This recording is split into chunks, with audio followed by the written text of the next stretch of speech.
Buenas tardes. En primer lugar quería agradecer a la profesora Janet Segovia por la invitación.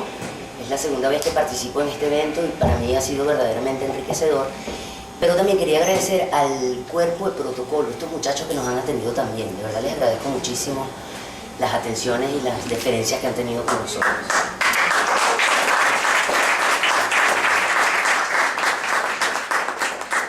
Y yo quería hacer una advertencia antes de comenzar, y es que esto ya también me pasó la vez pasada. Es que yo vengo aquí a hablar de una violencia que es literaria, de modo que es simbólica, y cuando yo escucho tanta cosa sobre asesinato, suicidio, bandas armadas, gente que sale a matar, realmente me siento que estoy hablando como en la pequeña casa de la pradera. Bueno, me disculpan, esa es mi formación, es lo que yo hago y... exacto, alguien habla desde su limitación. De todas maneras, esta violencia de lo que yo les vengo a hablar hoy aquí no es menos, a pesar de que es discursiva y muchas veces simbólica, no es menos violenta, como vamos a ver a continuación. Para muestra este epígrafe que tengo aquí, que es extraído de una décima zuliana, un verso, una décima espinela, que fue grabada en el Moján en el año 72 por los hermanos Palmar, y dice, el primer verso dice así: el negro no vale nada porque el negro es inferior y tiene por su color su raza desprestigiada, tiene la sangre manchada y sin consideración. Yo he visto en una nación coger los negros con perros, encumbados en los cerros, sacados con barretón. Cierra así. El martes 10 de mayo del año en curso, la Asamblea Nacional aprobó en primera discusión el proyecto de ley orgánica contra la discriminación racial en Venezuela. El asunto no solo generó acaloradas discusiones en la Asamblea, sino que sirvió de abono a la algazara popular en torno al uso de un adjetivo que, a juicio de los entendidos, confirmaba el racismo latente de cuantos lo usasen. De inmediato, los medios de comunicación social catapultaron la picardía criolla, preñada de abundantes ironías acerca del uso del término negro para referirse a los descendientes africanos del país. Sin embargo, el texto del decreto no contiene ninguna referencia sobre el uso indebido de este adjetivo y mucho menos prescribe su reemplazo por el de afrodescendiente. A la luz de este desconcierto, nada indica que no podamos seguir hablando de novela negra, de humor negro e incluso de besos negros, y en consecuencia también de los negros para referirnos a los afrodescendientes venezolanos. 2. El primer día del mes de enero de 1892, apareció en Caracas la primera edición de una publicación quincenal que, bajo el curioso título del Cojo Ilustrado, la primera imagen por favor, bueno, gracias, que bajo el curioso título del Cojo Ilustrado estaría destinada a compendiar visualmente a los sujetos, usos y costumbres que conforman el acontecer nacional. He ahí la imagen de la primera portada de la revista, de su primera aparición. En el prospecto del primer número, sus editores se dicen animados por un espíritu de progreso, con miras al bienestar de la patria y de sus habitantes, al tiempo que aseguran poseer la última tecnología en materia de grabado para hacer una revista que no desmerezca de las que se dan a luz en el extranjero. Por otra parte, afirman que el contenido de las secciones se orientará hacia aquellos que contribuyan a la ilustración y enseñanza del pueblo venezolano. En materia de grabados, la balanza se inclina por los que muestren para el extranjero los usos, costumbres y progresos de la patria. El editorial termina exhortando a los escritores a enviar colaboraciones en las que brille el talento patrio y que de algún modo representen interés nacional o revistan carácter genuinamente venezolano. A la luz de esta declaración de principios, me dispongo a analizar el tratamiento del cuerpo y la cultura afro-venezolana en una revista que, a tono con las demandas de una sociedad de filiación escópica, tal y como fue descrita por Silvia Moloy en un célebre artículo de hace algunos años en el que trabaja estas culturas exhibicionistas, como ella las llama también, del entresiglo, de finales del entresiglo XIX y XX.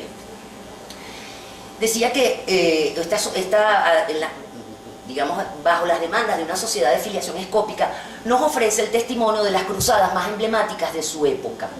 Sus imágenes destacan por una minuciosa retícula de selección de los cuerpos aptos para representar lo típico nacional. En esta empresa se privilegia la figura del llanero, tal y como vemos en esta imagen, convirtiéndolo en el lema simbólico de la nación moderna. En esto contribuyó muchísimo la literatura, ¿no? Hacer del llanero el lema de la nación, al menos en la época. se incorpora a la del indio mediante estrategias de subordinación destinadas a atenuar en el escenario internacional su temida antropofagia, y apenas se menciona cuando no se omite la del negro. Este ocultamiento es singular en las fotografías de tipos nacionales que ofrece la revista. La siguiente, Molly, por favor. Que ofrece la revista, en la que los cuerpos y la cultura del negro destacan por su ocultamiento. En el marco de esta crasa invisibilidad sobresalen algunas imágenes descontextualizadas y esporádicas. En estos casos, como es el de esta diapositiva, el ojo que ve ridiculiza mediante la parodia a su objetivo. Me interesa destacar esta forma de violencia solapada, de ejercicio de exclusión que infringe nuevas heridas sobre el cuerpo del antiguo esclavo. En este orden de ideas, el ojo del veedor burgués es un término acuñado por Marilu Pral, un libro muy interesante sobre cómo vio el viajero decimonónico europeo a los locales, sean africanos o americanos en este caso. Reescribe entonces, el ojo del veedor burgués reescribe las mismas consignas y prejuicios de antaño en una nueva estructura de vigilancia y control de la ciudadanía, similar a la que fue descrita por Foucault, sobre todo en Vigilar y Castigar, que clasifica e incorpora a los sujetos según un sistema de valores que es tan selecto como excluyente.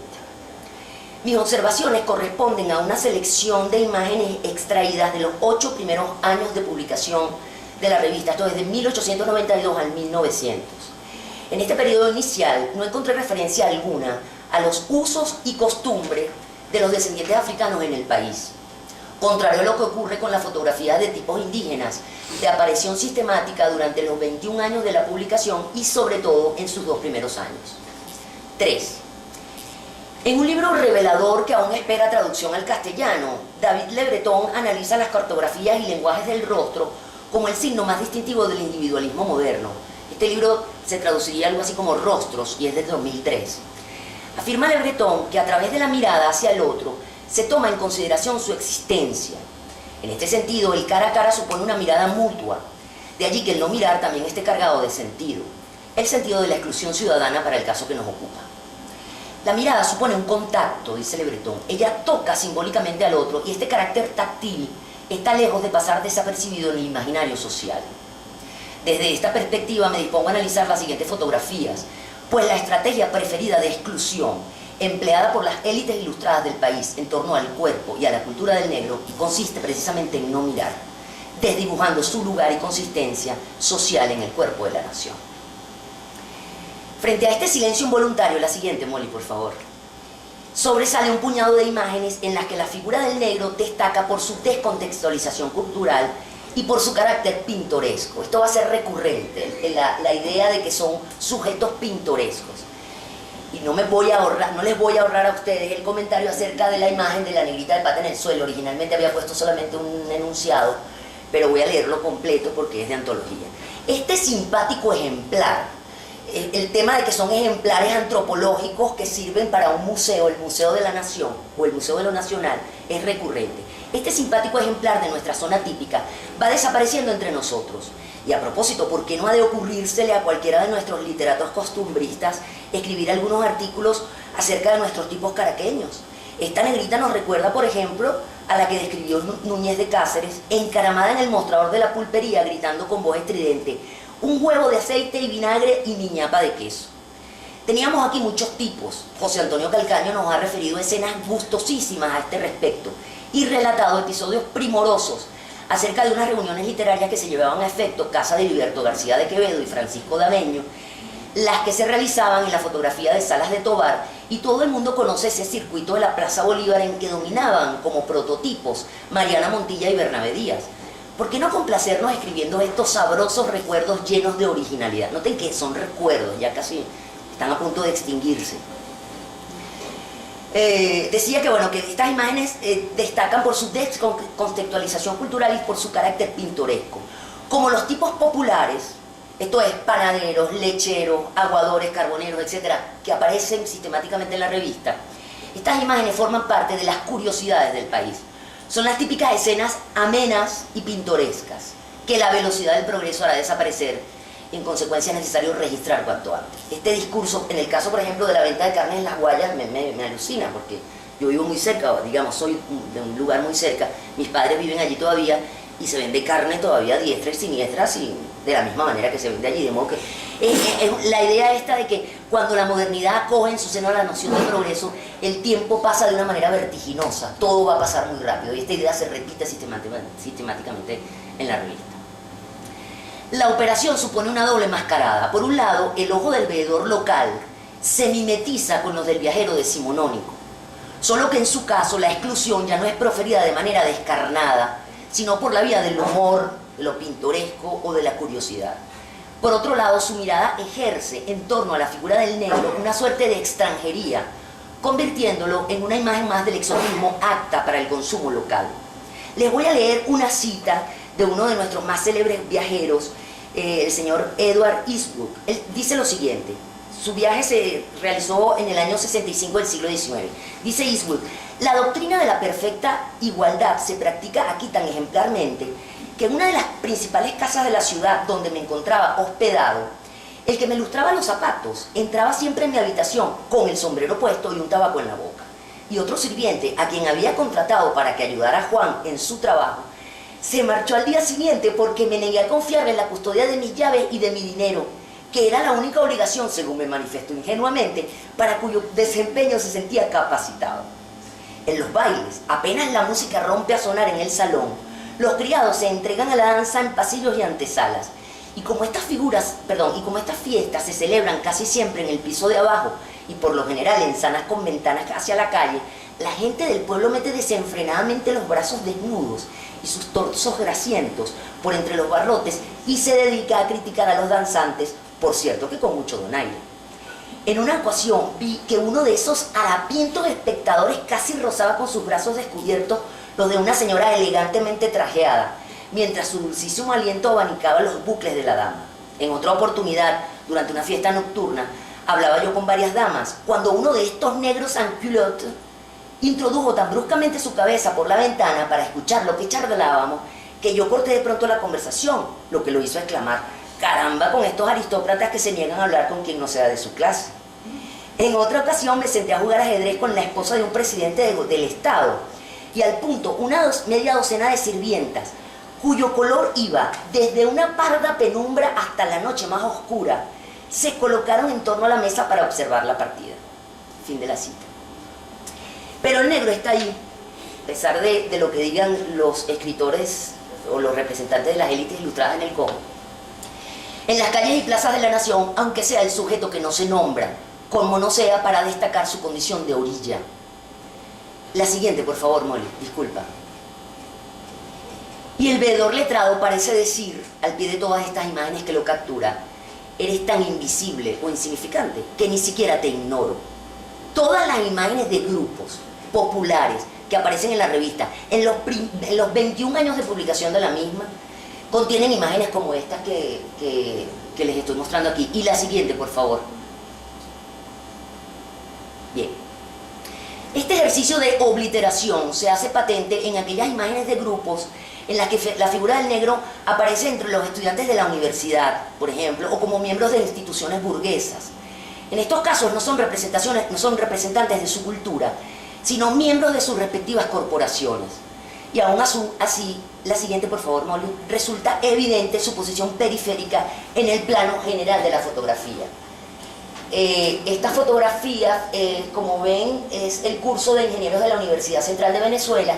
El texto que explica la fotografía dice que hay 18 estudiantes y 3 profesores. Uno de ellos es el señor Mark Ernst, que está en el centro de la composición. Los 3 profesores evidentemente están sentados y los estudiantes están colocados estratégicamente en la parte de atrás. La siguiente, por favor, Molly. Y podrías volver al anterior. Aquí vemos al negro y lo vemos ubicado allí. Ahora, hay una cosa que llama mucho la atención. Primero, en primer lugar, el hecho de que esté ubicado en un espacio periférico es consuetudinal. Siempre ocurre lo mismo. Pero en este caso destaca este sujeto por el vestido que lleva. Está vestido de manera distinta. Y me llama mucho la atención también el hecho de que no haya sido reseñado en la fotografía. Es decir, insisto, la fotografía dice que hay 16 sujetos y aparecen 18. La pregunta que uno se hace es, bueno, ¿este señor forma parte del grupo o es un empleado de la universidad? Entonces, en este caso, ¿por qué no se nombra, etcétera? Uno podría hacerse muchas preguntas. Podría tratarse también de algún miembro del personal técnico de la universidad, pero sin ánimos de parecer capciosos, el hecho de que este aspecto no se mencione solo se entiende por la vía de las estrategias de silenciamiento del cuerpo y de la cultura del negro del país. Hay muchas imágenes como esta, no los quería agobiar y además hay un tiempo determinado. Pero en todas estas imágenes donde, insisto, los negros aparecen como representantes de corporaciones burguesas, siempre tienen un lugar periférico en la composición fotográfica. 4. En un resumen de los 15 primeros números de la revista del 1 de septiembre de 1892, las fotografías han sido clasificadas por monumentos, calles, plazas, escritores, músicos, ingenieros, etc. Y finalmente por retratos de tipos y costumbres. En este apartado se introducen los tipos populares, que la revista clasifica como lo típicamente criollo, insisto, vendedores de dulce, aguadores, carboneros, etc., ¿no? o vendedores de cualquier producto de consumo local. Y seguidamente aparecen aquellas imágenes clasificadas como tipos diferentes. Y en este apartado se incluye la fotografía de los tipos indígenas, que pronto veremos algunas, y la fotografía de la negrita de pata en el suelo que les mostraba anteriormente. Como los negros, los indios son también tipos diferentes a los ojos del veedor local. Sin embargo, estos tienen más espacio en las páginas de la revista. Son nuestros compatriotas del Orinoco, suelen decir los textos, que reclaman un espacio en el compendio visual de la nación. Y esta condición les da derecho de ciudadanía, si bien desde la distancia. La siguiente, por favor, Mole. Bueno, estas imágenes son las típicas imágenes de corte antropológico, un poco como el ejercicio que hicieron muchos ingleses en Australia y algunas zonas de África a finales del siglo XIX. Les leo el comentario que reza al pie de la imagen. Tenemos unos compatriotas cuyos tipos y costumbres son desconocidos para gran parte de los habitantes civilizados de la República. No se quejarían ellos, y con razón, de que desconocemos el derecho que les asiste de ver sus efigies y sus costumbres, popularizadas por el Cojo Ilustrado, al igual que los del resto de los venezolanos. Para no darles motivo de queja, pues publicamos hoy algunos retratos de los señores indios del Orinoco y Río Negro, y algunas vistas que dan idea de sus costumbres. Este tipo de fotografías, en una primera etapa, esta fotografía de tipo, lo que hace es incorporar, es un proceso de incorporación de comunidades aisladas, pero para subordinarla mediante algunos elementos, entre los que destacan, por ejemplo, la ubicación del personaje en un set improvisado, con algunos elementos de utilería que destacan su condición de tipo. La cosificación del sujeto es evidente, los sujetos están de perfil, hay un anonimato absoluto del cuerpo de los sujetos, no tienen nombre, sino que son representantes de sus respectivas etnias. Bueno, en el caso de la fotografía de las indias maquilitares, la cosificación es absoluta, si ni siquiera me importa tu rostro, estás de espalda. La fotografía de tipo después evoluciona, y en el Cojo se observa hacia los inicios del siglo XX, se observan, las fotografías son distintas, el fotógrafo va al sitio donde están estas comunidades, y estas comunidades aparecen con, digamos, en medio de su hábitat, y la fotografía deja de ser un poco más agresiva a los ojos del veedor contemporáneo, decían mis ojos. 5.